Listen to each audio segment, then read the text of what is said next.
네, 함께 읽은 누가복음 7장은요. 먼저 1절부터 10절까지 이방인 로마 백부장의 종을 고치는 장면이, 또 11절부터 17절은요. 나인성 과부의 아들을 고치는 장면이 등장합니다.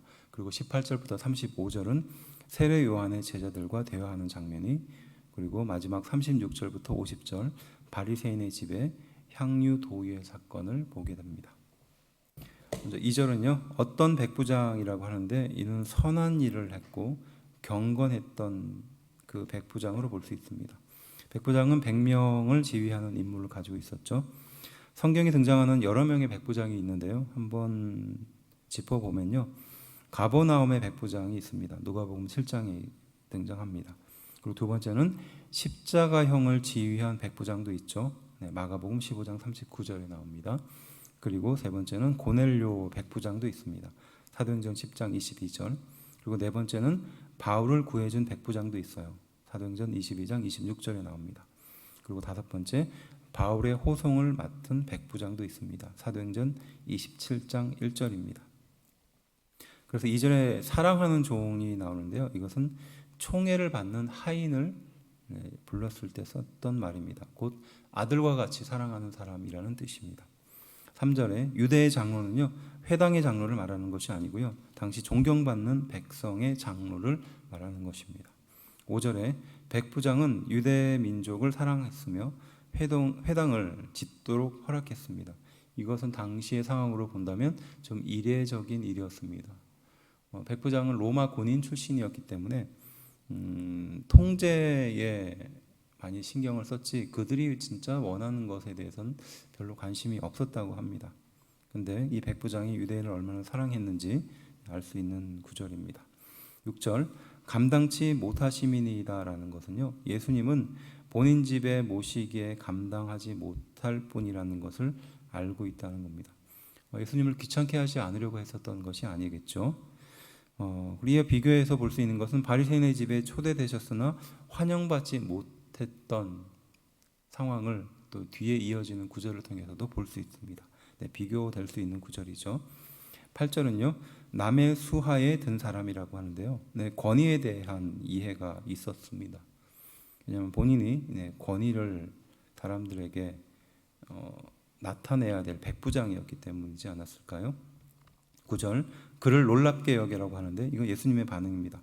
이방인이었던 백부장에게 이런 믿음과 인식이 있었음에 예수님이 놀라셨던 거죠. 11절부터 17절은요, 나인성 과부의 아들을 고치는 장면이 등장합니다. 죽은 아이를 살리신 세 번의 기적에 대해서 말합니다. 나인성 과부의 아들, 누가복음 7장 11절에 나옵니다. 또 두 번째는 회당장 야이로의 딸도 등장하죠.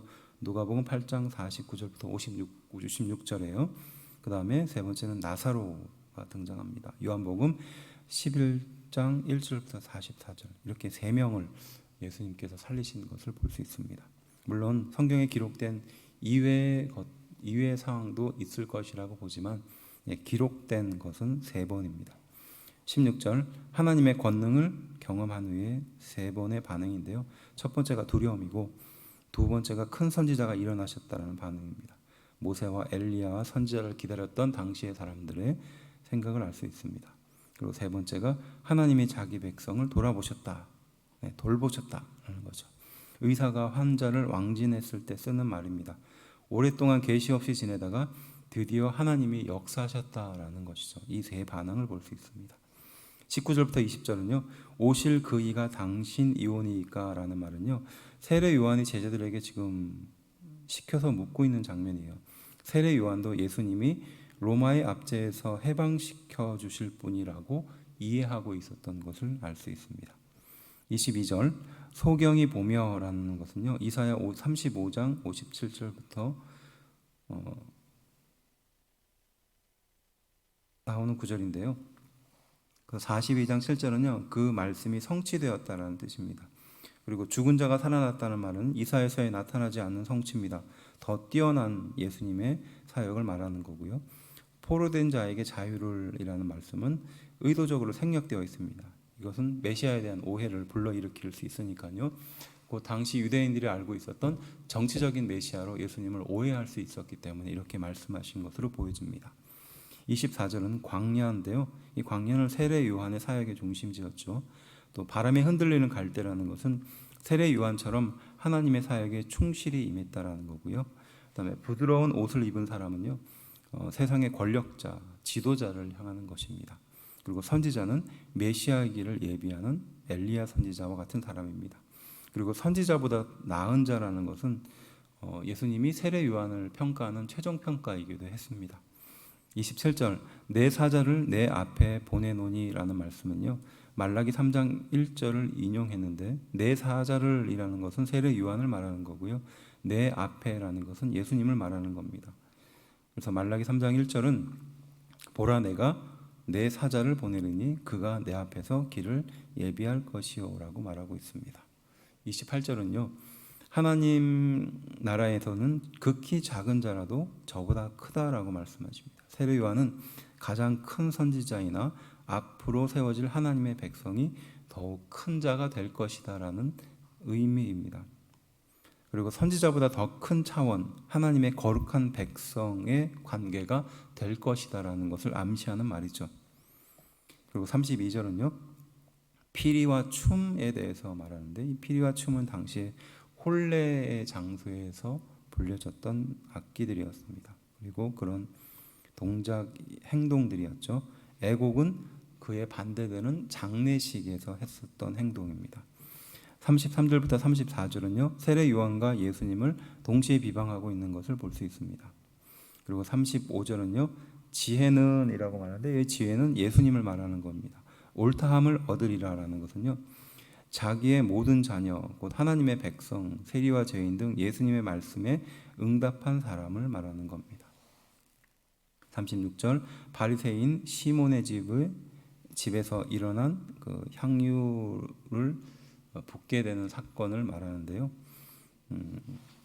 세 복음서에 기록한 한 사건으로 보기도 하고 그와는 별개로 독립된 사건으로 보기도 합니다. 왜냐하면 세 복음서에 기록된 다른 사건들을 보면 베다니도 있고요, 또 십자가에 달리기 일주일 전에도 이 일이 있습니다. 그래서 이것은 조금 성경을 좀 잘 분류해서 이해할 필요가 있는데요, 전반적으로는 이 사건과 다른 사건은 좀 분리가 된 사건으로 봅니다. 37절은요, 가버나움이고 죄인이 등장합니다. 그래서 당시의 기준으로 본다면 여인이 사람들의 공식적인 죄인으로 인정받는 경우는 성적으로 타락한, 또 창녀로 볼 수 있는 거죠. 바리새인의 집에 출입을 하지 못하는 것은 당연할 것입니다. 하지만 그 여인이 용기를 내서 지금 들어오는 것을 알 수 있습니다.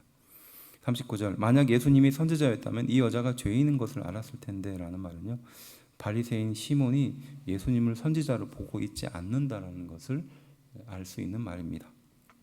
44절부터 46절은요, 발 씻은 물과 감람유와 입맞춤, 이것이 등장하는데요, 이것은 당시에 주인이 손님을 초대했을 때 가장 기본적으로 해야 할 의무이기도 했습니다.